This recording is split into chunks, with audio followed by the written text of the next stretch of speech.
Sultanganj station में शहर के प्रबुद्ध नागरिकों के द्वारा 403 मांग को लेकर धरना पर बैठे अधिवक्ता राजकुमार से मिलने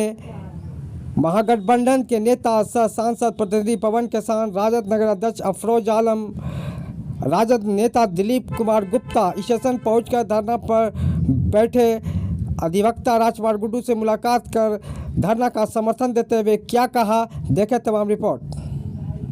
हमारा एक ही बात कहना है कि राजकुमार जी का जो ये 1 दिवसीय धरना है उसका हम लोग पूर्ण रूप से समर्थन करते हैं, क्योंकि मैं यहाँ बांका सांसद श्री गिरधारी यादव जी के सांसद प्रतिनिधि प्लस मालदह डिवीज़न के DRUCC मेंबर रहते हुए भी कई बार जो इनकी मांगे हैं पूर्व में विभिन्न स्थानों पर, मंचों पर और उनकी मीटिंगों में उठाई है। हर बार आश्वासन का बड़ा झुनझुना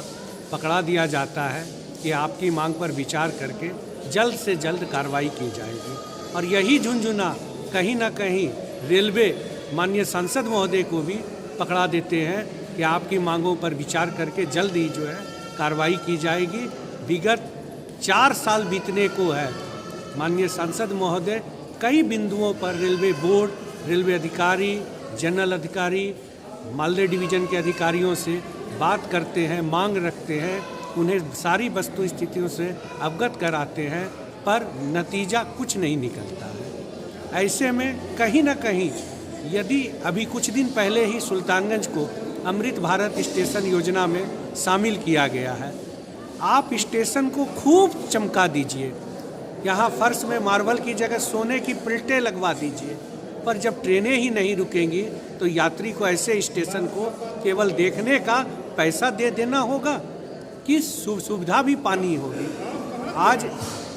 आज जो है सुल्तानगंज स्टेशन कमाऊ स्टेशन है और रेलवे बोर्ड के अनुसार NSG 4 ग्रेड का स्टेशन है, जिसकी सालाना आय करोड़ों रुपया से ऊपर है, पर सुविधा के नाम पर जो मुख्य ट्रेनें अन्य जगहों पर जाती हैं उनका स्टॉपेज ही नहीं दिया जाता है। ऐसे में स्टॉपेज नहीं रहने के कारण आप स्टेशन को कितना भी डेवलप कर लीजिए, यात्री जब ट्रेन पकड़ेंगे ही नहीं तो वो स्टेशन की सुविधाएं यात्री क्यों प्राप्त करेंगे। भाड़ा में भी वृद्धि की गई है। भाड़ा की वृद्धि कोरोना के पहले कुछ ट्रेनों को स्पेशल कोविड स्पेशल बोल के चलाया गया और रेलवे बोर्ड के द्वारा बीच में घोषणा की गई, अधिसूचना जारी की गई कि अब से कोविड स्पेशल का फेयर समाप्त कर दिया जाएगा, लेकिन हमारे यहाँ अब भी कुछ ट्रेनों में कोविड स्पेशल फेयर लग रहा है, जबकि कोविड को बीते 2 साल हो चुका है। 2022 के अंत तक कोविड समाप्त हो चुका था पूर्ण रूप से, लेकिन गरीबों के हक को लूटा जा रहा है। जो गरीब पैसेंजर में 10 रुपये का टिकट कटा के भागलपुर जाते थे, आज उसी गरीब से 30 रुपया का टिकट दर वसूला जा रहा है, और इस तरह से यह सरकार गरीबों का पैसा निकाल करके अमीरों के झोली में भरने का कार्य कर रही है। और मैं जनता से यह कहता हूं कि जब तक आप इस सरकार को उखाड़ फेंकिएगा नहीं, तब तक यह दोहरी नीति चलती रहेगी, और आप इस दोहरी नीति में गरीब और गरीब होता जाएगा, अमीर और अमीर होता जाएगा, और बीच की खाई बढ़ती जाएगी। हमारे माननीय सांसद महोदय इस चीज़ के लिए कि बराबर कहते हैं कि हक की लड़ाई सुल्तानगंज वासी या मेरे पूरे लोकसभा क्षेत्र के वासी लड़ेंगे, जो वाजिब होगा मैं उसमें हर समय साथ दूंगा। और हमारे सांसद महोदय बार बार ये मांग उठाते हैं, और मैं आपको अभी कुछ पत्र मैं अपने साथ लेके आया हूँ कि रेलवे बोर्ड को जब मैं माननीय सांसद महोदय के तरफ से मतलब मेंबर ऑफ पार्लियामेंट की जो बैठक होती है डिवीज़न में, उसमें मांग उठाया, GM के पास पत्र लिखा, तो दिनांक 25/3/2022 यानी आज से लगभग 1 वर्ष पूर्व रेलवे के GM के द्वारा ऐसा पत्र माननीय सांसद महोदय को प्रेषित किया गया, जिसमें स्पष्ट लिखा गया है कि 2 ट्रेन अंग एक्सप्रेस और अजमेर शरीफ,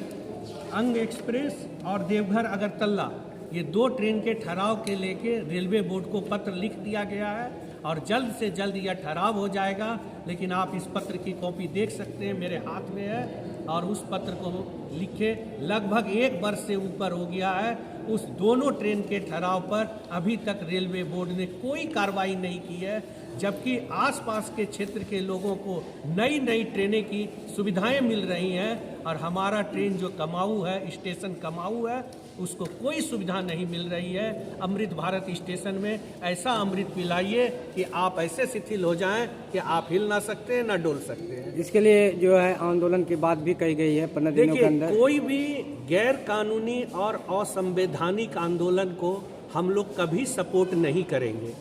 परंतु जो आंदोलन पूर्ण रूप से शांति और सही बात के लिए संयमित तरीके से किया जाएगा, उसका हम लोग मॉरली सपोर्ट करेंगे। और ऐसे में राजकुमार जी की मांग का हम पूर्ण रूप से समर्थन करते हैं कि राजकुमार जी ने जो मांग उठाई है उसका हम हर तरह से समर्थन करते हैं। और आज मैं कई पत्र लेके आया हूं, उनको दिखाना, उनको ये बताना भी चाहता हूं कि आपके लोकसभा के सांसद श्री गिरधारी यादव जी उन मांगों को कई वर्षों से उठा रहे हैं, चाहे वो देवघर सुल्तानगंज रेल परियोजना हो, या ट्रेनों का ठहराव हो, या सुल्तानगंज में फुट ओवर ब्रिज की घनी आबादी और पार्किंग एरिया में उतरने का बात हो, कोच डी डिस्प्ले हो। ये सब विभिन्न मांगे जो बार बार उनके द्वारा उठाई जाती है पर कोई कार्रवाई नहीं होती है। इससे ऐसा प्रतीत होता है कि केंद्र सरकार बिहार के साथ सौतेला व्यवहार कर रही है और उसमें हमारा सुल्तानगंज स्टेशन भी उस सौतेले व्यवहार में, उस सौतेलेपन का शिकार हो रहा है। जनता से हम बार बार आग्रह करेंगे कि जो सरकार आपकी मांग ना सुने उसे उखाड़ फेंकिए और नई सरकार लाइए। और आप ये इस बात के लिए आश्वस्त रहिए कि सरकार नहीं आएगी तो आपकी मांग भी सुनी जाएगी और सुल्तानगंज का गौरव फिर से मिलेगा। इन्हीं शब्दों के साथ मॉरली रूप से सपोर्ट करता हूं और इनकी सारी मांगों को मैं रेलवे के बड़े अधिकारियों से आग्रह करूंगा कि वो अपनी मानवता दिखाते हुए हमारा हक जो है उसे दिया जाए, और नहीं तो हमें मजबूरन हो करके शांतिपूर्ण ढंग से संवैधानिक तरीके से चरणबद्ध आंदोलन करके प्राप्त करने का रास्ता अपनाना होगा। धन्यवाद।